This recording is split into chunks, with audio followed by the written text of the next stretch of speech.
স্বাগতম আপনাদের সবাইকে বঙ্গোপসাগরের তীরে অবস্থিত একটি শান্ত, নিরিবিলি ও অপরূপ সৌন্দর্যের ঠিকানায়, যাকে আমরা সবাই বকখালি নামেই জানি। শহরের ব্যস্ততা, কোলাহল আর যান্ত্রিক জীবনের ক্লান্তি থেকে বহু দূরে দক্ষিণ ২৪ পরগনায় এই ছোট্ট সমুদ্র তীরবর্তী পর্যটন কেন্দ্র এক অদ্বিতীয় আশ্রয়স্থল।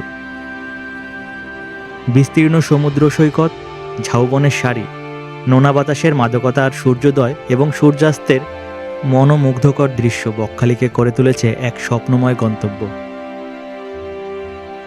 আজকের এই ভ্রমণে আমরা পাড়ি দেব কলকাতা থেকে বকখালির পথে।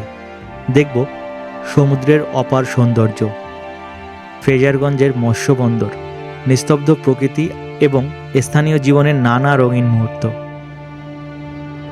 পথের প্রতিটি বাঁক, প্রতিটি দৃশ্য আর প্রতিটি অনুভূতি তুলে ধরব আপনাদের সামনে। চলুন সমুদ্রের ডাকের সঙ্গী করে শুরু করি বকখালির এই মনোমুগ্ধকর ভ্রমণ।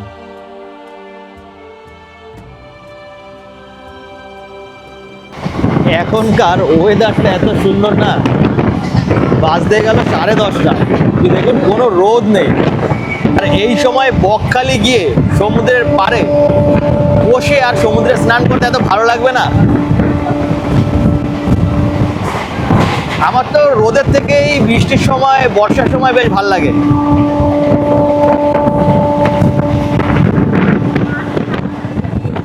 নামখানা স্টেশনে মোটামুটি সব দিনই ভিড় থাকে, কারণ এখান থেকে বকখালি এত কাছে, আর বকখালি আমাদের সব থেকে কম খরচায় ঘোরা হয় কলকাতার কাছাকাছি।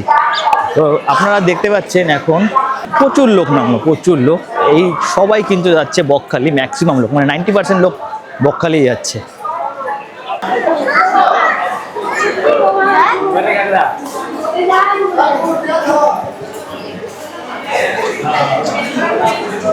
নামখানা স্টেশন থেকে বেরিয়েই এই দিকে অনেক টোটো পাবেন। এখান থেকে টোটোতে না উঠে সামনের মানে মেইন রোডে দিয়ে গিয়ে অটো পেয়ে যাবেন অনেক কম খরচায়, আর খুব তাড়াতাড়ি পৌঁছে যাবেন বকখালিতে।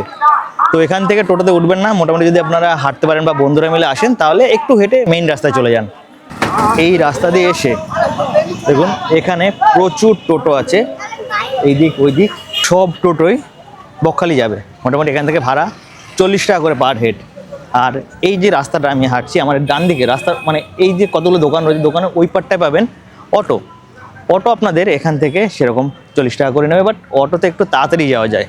দেখুন আপনারা ট্রেনে ছাড়া কলকাতা থেকে এই গাড়িগুলোতেও আসতে পারেন।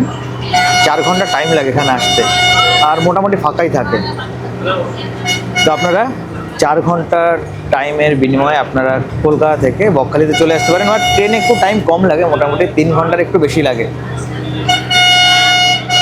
কিন্তু এটাই, আপনি এসি গাড়িতে গরমের দিনে শুয়ে বেশ ঠান্ডা ঠান্ডা চলে আসতে পারবেন। ফাইনালি বকখালিতে চলে আসলাম। এখন বাজে 11:30। 11:30টার সময় বকখালির মেইন এই বাস স্ট্যান্ডে এসে পৌঁছলাম। এখন আমাদের করণীয় সব থেকে ভালো আর সস্তার হোটেল কোনটি সেটা দেখে নেওয়া। চলুন, এবার এর পিছনেই রয়েছে হোটেল। বকখালির বুকে মাত্র 300 টাকার বিনিময়ে এমন সুন্দর রুম পাওয়া যায়। এই রুমটি কোথায় বা এই হোটেলটি বা কোথায় জানতে অবশ্যই কমেন্ট করুন। রুমে আপনারা গরমের দিনে 2 জন আর ঠান্ডার দিনে 3 জন অনায়াসে ঘুমাতে পারবেন। এই রুমের সাথে আপনারা পেয়ে যাবেন খুব সুন্দর একটি ব্যালকনি। ফ্রেশ হয়ে দুপুরের খাওয়া দাওয়া করে এখন বাজে 2টোর মতো এই বকখালির বিচে চলে এসেছি। হাওয়া দিচ্ছে, কিন্তু দেখুন মনে হচ্ছে মরুভূমিতে চলে এসেছি। কোনো দিকে লোক নেই, কিন্তু এইখানটাই যখন জোয়ার আসবে না এত সুন্দর লাগবে।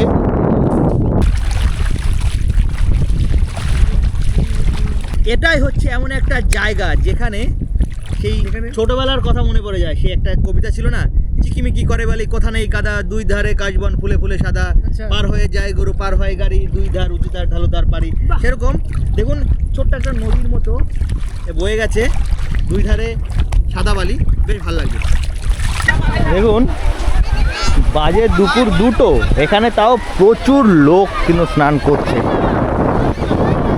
চারিদিকে লোক স্নান করছে। দেখুন এই দিক যতটা দূর চোখ যাচ্ছে অনেকটা দূর অব্দি এই পুরো বেলটা জুড়ে স্নান করছে। এখানে দেখো কি অবস্থা।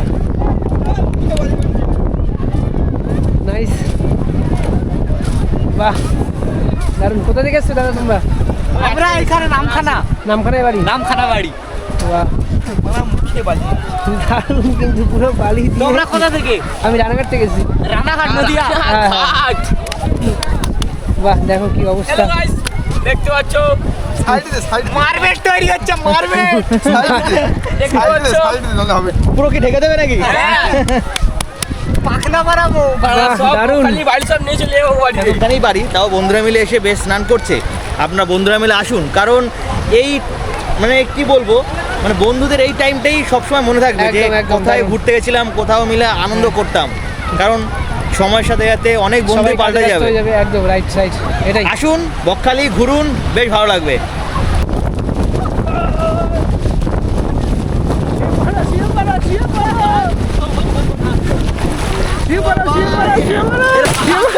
আর মজা করো সবাই মিলে। এটাই হচ্ছে বকখালি।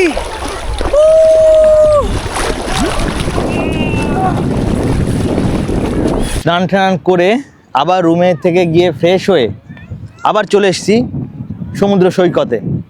এখন বাজে ঘড়িতে বিকাল 5টার সময়। এখানটায় পুরো বসার জায়গা রয়েছে, বেশ সুন্দর বসা যায়। সব কি চেয়ার তোমার? কোনগুলো?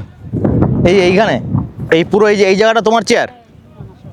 ও আচ্ছা আচ্ছা। দেখুন এইখানে এই চেয়ার পাচ্ছে 20 টাকা ঘন্টা, অনেকে বসছে 1 ঘন্টা করে 20 টাকা। আর বিকালবেলা এইখানটায় সব কিছু নতুন নতুন জিনিসপত্র পাওয়া যায়, আইসক্রিম, ফুচকা, আরও কিছু জিনিসপত্র পাওয়া যায়। ভেলপুরি সব আসবে। আর তুমি এখানে এই চেয়ার নিয়ে কটা থেকে কটা অবধি বসো? 10টা অবধি। আর এই চেয়ারে ঘন্টা প্রতি ভাড়া নাও 20 টাকা করে। এরকম কটা চেয়ার পাতো প্রত্যেকদিন তুমি? 80টা চেয়ার পাতো। দেখুন এই দিদা 80টা চেয়ার পাতে এইখানটায় প্রত্যেক দিন। এইরকম যেগুলো চেয়ার রয়েছে এরকম 80টা চেয়ার পাতা হয়। আর এই চেয়ারের পার আওয়ার ভাড়া 20 টাকা করে। মানে যদি 80 জন এই চেয়ারে বসে তাহলে 1600 টাকা হবে দিদার প্রত্যেক দিন। আর এই রাস্তা দিয়েই, এই দেখতে পাচ্ছেন এখান থেকেই যাওয়া হবে ফ্রেজারগঞ্জে, যেখানে যে ফ্রেজার সাহেব ছিলেন বাংলার গভর্নর, তার একটি বাংলো রয়েছে সামনে। চলুন ওই দিকটায় যাই, তারপরে আবার আসবো এই সমুদ্রের বিচে। তখন রাতে কি কি পাওয়া যায় এখানে খাবার, আর নতুন কি কি খাবার এই আজকের দিনে, মানে আপনার এই মঙ্গলবারে পাওয়া যায়। শুধু মঙ্গলবারে কি কি জিনিস পাওয়া যায় এই সমুদ্র সৈকতে, এই বকখালির বিচে, সেটা কিন্তু সন্ধ্যার সময় দেখতে পাবো আমরা। কাকা এটাই ফ্রেজার সাহেবের বাড়ি তো? হ্যাঁ ওই কর্নারটা দেখেছো? হ্যাঁ ওই কর্নার। হ্যাঁ ওইখানে ছিল, সেই বাড়িটাই সব কমপ্লিট করে গেছে। আর এটা কার বাড়ি? এটা একটা খুব কমিশনার সরকারের।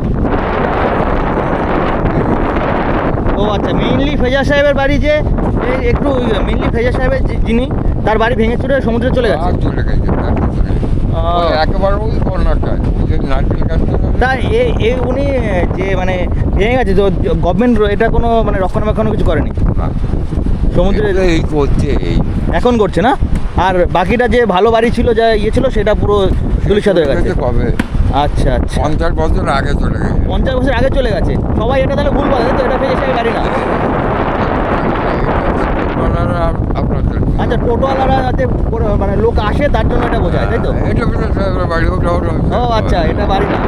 আচ্ছা আচ্ছা, ওকে, ধন্যবাদ। বাড়ি ওখানে যে দেখবেন নারকেল বাগান ছিল। হ্যাঁ। কয়েক হাজার নারকেল বাগান ওই কোনোটা। আচ্ছা, ওইখানটা ফ্রেজার সাহেবের বাড়ি ছিল, এখন সমুদ্রের গর্ভে চলে গেছে। আরও নিচে ছিল বাড়িতে একটু ভেঙে ভেঙে এইটা করতে বলে একটু ব্যবসা নাহলে আরও কত দূর চলে আসলে। হ্যাঁ, আরও ভেঙে চলে চলে যেত না? ও আচ্ছা, ঠিক আছে, ধন্যবাদ। তাহলে আপনারা শুনলেন এইখানটায় ফ্রেজার সাহেবের বাড়ি, যারা বলে টোটোওয়ালারা বলে যে আমার পাশে যে বাড়িটা ভাঙাচোরা বাড়ি রয়েছে এটাকে বলে ফ্রেজার সাহেবের বাড়ি, কিন্তু অরিজিনালি এটা কিন্তু ফ্রেজার সাহেবের বাড়ি না। কারণ ফ্রেজার সাহেবের বাড়ি দীর্ঘ 50 বছর আগে সমুদ্রের গর্ভে চলে গেছে ভেঙে চুরে। আর সবাই টোটোওয়ালারা কিন্তু এই যে একটা বাড়ি, সেই বাড়িটা আপনাদের নিয়ে যাব। এই ভাঙা বাড়িটার নামই ফ্রেজার সাহেবের বাড়ি বলে অভিহিত করে। আর এখানে সবাই পর্যটকরা আসে, ঘুরে যায়, তারা ভাবে এটা ফ্রেজার সাহেবের বাড়ি। চলুন সেই বাড়িটাই আপনাদের দেখাই। এইখানটাই কিন্তু সবাই বলে যেটাই ফেজার সাহেবের বাড়ি, যে ভগ্নপ্রায় বাড়ি ছিল এই জায়গাটা, কিন্তু এটা কিন্তু ফেজার সাহেবের বাড়ি না, যেটা আপনারা দেখছেন এখন ভেঙে চুরে গেছে। আর গুগল ম্যাপে দিলেও এটাকেই দেখায় যে ফেজার সাহেবের বাড়ি, কিন্তু অরিজিনাল এটা ফেজার সাহেবের বাড়ি না।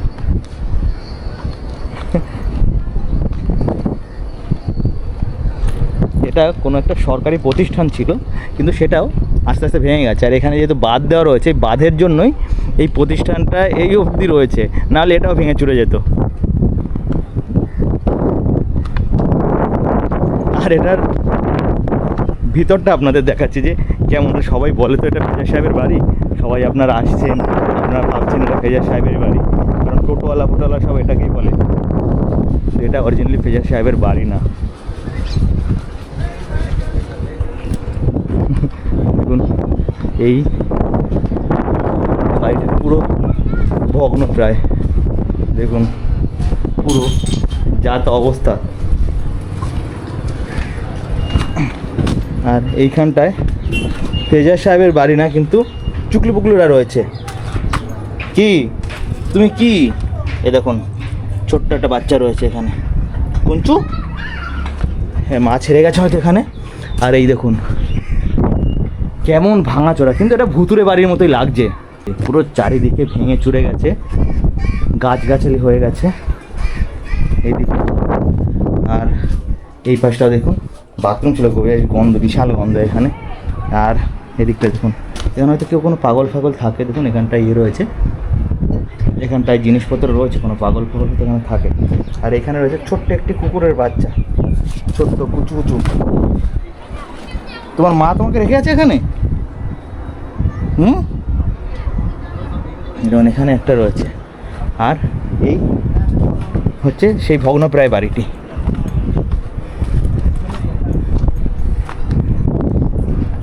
ভাই তোমার কেমন অভিজ্ঞতা হলো ওই ফেজার সাহেবের বাড়িতে এসে, একটু কিছু বলো। 3 থেকে 4 কিলোমিটার হাঁটলাম, মানে বকখালি থেকে ফেজারগঞ্জ অব্দি পুরো হেঁটে হেঁটে আসলাম, যে হ্যাঁ। কেন ফেজার সাহেবের বাড়ি দেখবো বলে। তো এখানকার একজন স্থানীয় সাথে কথা হলো, তিনি বললেন যে না, এটা কোনো ফেজার সাহেবের কোনো বাড়ি নয়, এটা ছিল একটা সময় হচ্ছে সরকারি একটা প্রতিষ্ঠান, মানে বহু পুরনো আগে। ফেজার সাহেবের যে আসল বাড়ি ছিল সেটা প্রায় অধিক ছিল নাকি, ওটা 50 থেকে 60 বছর আগে প্রায় তলিয়ে গেছে। তো এটা একটা সরকারি প্রতিষ্ঠান যেটা প্রায় ভগ্নপ্রায় অবস্থায়। এটাই আর কি সমস্ত টোটোওয়ালারা বলে এটাই ফেজার সাহেবের বাড়ি। মানে আমরা পুরো বোকা মেনে গেলাম, তাই তো? একদম প্রায় 3 কিলোমিটার দূরে হেঁটে হেঁটে আসলাম এটা দেখার জন্য। অরিজিনালি এখানে ফেজার সাহেবের বাড়ির কোনো অস্তিত্ব নেই। এই আঙ্কেল বললেন 50 বছর আগে সমুদ্রের গর্ভে চলে গেছে। 2.5 থেকে 3 মিনিট। এখন সন্ধ্যার সময় বকখালির সি বিচটা ঠিক এরকমটাই পুরো জমজমাট হয়ে উঠেছে। এখানটায় প্রচুর দেখুন মাছের দোকান রয়েছে, ফুচকার দোকান আছে, এখানটায় ভেলপুরির দোকান রয়েছে, ওইদিকে আইসক্রিমের দোকান রয়েছে। এরকম 1 2 3 4 5টা রো রয়েছে পুরো সারা জায়গাটা। দেখুন এইদিকে রয়েছে সব ভুট্টার দোকান, এদিকে পুরো ভুট্টার রো, আর এইদিকে রয়েছে মাছের রো। পুরো সব দিকে মাছ ভাজা আর মাছের পকোড়া ফকোড়া কিনতে পাবেন এখানে পুরো জায়গাটা। আর ওই দিকটা রয়েছে ভেলপুরি, ওই দিকটা রয়েছে আইসক্রিম। এই সন্ধ্যার সময় এই পুরো বকখালির বীচটা বেশ জমজমাট হয়ে ওঠে পুরো জায়গাটায়। বিচের এখান থেকে সন্ধ্যার সময় কি খাওয়া যায়, এখানটা আছে ভুট্টা, ভুট্টা রয়েছে। তোমার কাছে সবগুলো সুইট কর্ন? না, ভুট্টা আছে, পুড়িয়ে লেবু লবণ দিয়ে, এই দুটো ভুট্টা। ওই ভুট্টাগুলো কত করে? এটা 20 টাকা, এটা 25 টাকা। এইখানে রয়েছে ভুট্টা, এটা 25, কচির জন্য 25? কচি এবং তাজা, ওই জন্য একটা করে দানা খোলা আছে যে কেমন। আচ্ছা, এখান দিয়ে টেস্ট করে নিতে পারবে যে কেমন কি? আর এটার তো খোলা নেই, মানে যাই হোক এটা দেখাই যাচ্ছে কচি। দেখাই যাচ্ছে। আর এটা হচ্ছে সুইট কর্ন, সুইট কর্ন দেখুন এইদিকে রয়েছে। এই সুইট কর্নগুলো কত করে দিচ্ছ? সুইট কর্ন যদি রোস্ট করে কেউ খেতে চায় হ্যাঁ। পুড়িয়ে লেবু লবণ দিয়ে, হ্যাঁ। এটা 40 টাকা হবে, ওটা 50 টাকা হবে। এই বড়টা 50 টাকা, এটা বড়? 50 টাকা। আর যদি চাট বানিয়ে দিই বয়েল করে, হ্যাঁ। এখন এই 40 টাকা যেটা, এটা আমরা 50 নেবো, হ্যাঁ। 60 নেবো। এটা 60 নেবে? হ্যাঁ, মশলা চাটের উপরে। মশলা চাটের উপরে। তা আর কি কি চাট হয় তোমার কাছে? বাটার আর মিউনিস চাট একটা হয়, হ্যাঁ, সেটা দিয়ে খেতে চাইলেও হবে। তখন 10 টাকা করে, আপনার যে সাইজ নেবেন 10 টাকা করে খরচ পড়ে যায়। ওটা কি টেস্ট ভালো হয়? টেস্ট ভালো হয়, দানাটা এবং মাখো মাখো হয়, মশলাটা সব দানার গায়ে লেগে যায়। ভালো হয় বলছো? তাহলে তুমি এই একটা বড়ই করো, একটা আমাদের জন্য 70 টাকা, একটু বড় দেখে দিও। একদম একদম দেখো এখানে কোনটা বড় আছে দেখুন আপনারা। এটা এর মধ্যেই সবটাতে উপরে রেখেছি বড়টা। বড়টার পরে এই দেখুন এটা হচ্ছে সবচেয়ে বড়। দেখো বড় কোনটা আছে তুমি দেখে নাও। এটা 50-এর ডিফারেন্স, এইটা ছোট স্টিক, এটা 50 আর এটা 60। দেখুন ডিফারেন্স হচ্ছে এটা 50 টাকা, এটা 60 টাকা। তুমি আমাদের 60 টাকারটাই দাও। চাট বানানো হবে। এটা এখন চাট বানানো হবে। এই ভুট্টা দাদা এবার চাট বানাচ্ছে সব কিছু দিয়ে, মিওনিজ দিয়ে কি করে বানায় সেটা দেখি আর খেতে কেমন হয়। দাদা বললো এটা বেস্ট হবে, তাই তো দাদা? একদম। দেখা যাক। আচ্ছা পাঁচটা কেটে নিতে হবে। হ্যাঁ, দানাগুলো কেটে নিতে হবে। কত করে প্লেট এগুলো? পুরো একটা 70 টাকা, মানে সব কিছু মিওনিজ টিওনিজ দিয়ে। মানে ভালো খেতে চাইলে আর ওটা যদি বাটার মিউনিস না দিই আপনার 60 টাকা। 50 টাকারও আছে দুরকম সাইজ।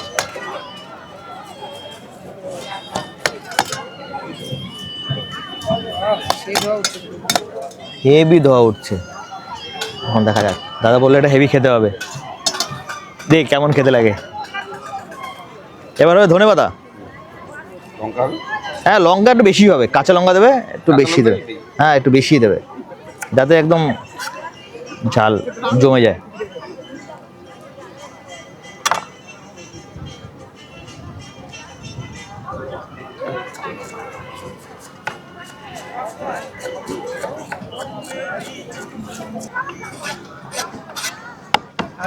এবার হচ্ছে মশলা।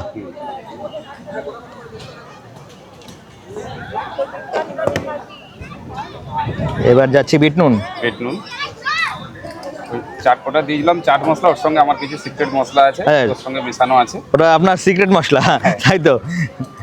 ওটা বলা যাবে না কি সিক্রেট মশলা, ওটার জন্য টেস্ট হবে। হ্যাঁ, ওটার জন্য 100% টেস্ট হবে।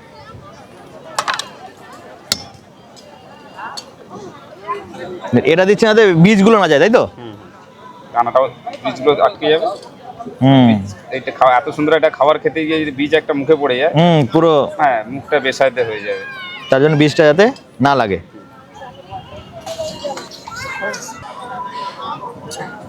এটা কি মশলা গেল? এটা আছে গোলমরিচ। এটা গোলমরিচ গেল। আর এই মিক্স করে নেব, তারপরে বাটার মিউনিস, তারপরে বাটার মিউনিস হবে। এবার হচ্ছে butter, Amul butter. Amul butter চলে গেল।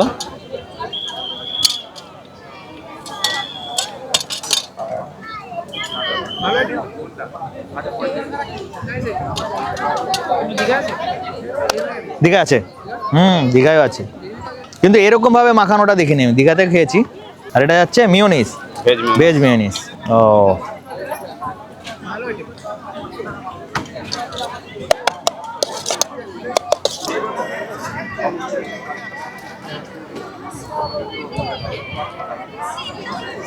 কেমন?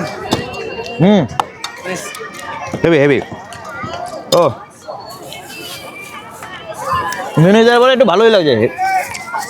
আর আমি দীঘাতেও খেয়েছি, মিউনিসটা পড়েনি ওখানে, ওটা অন্য টেস্ট, এটা অন্য টেস্ট।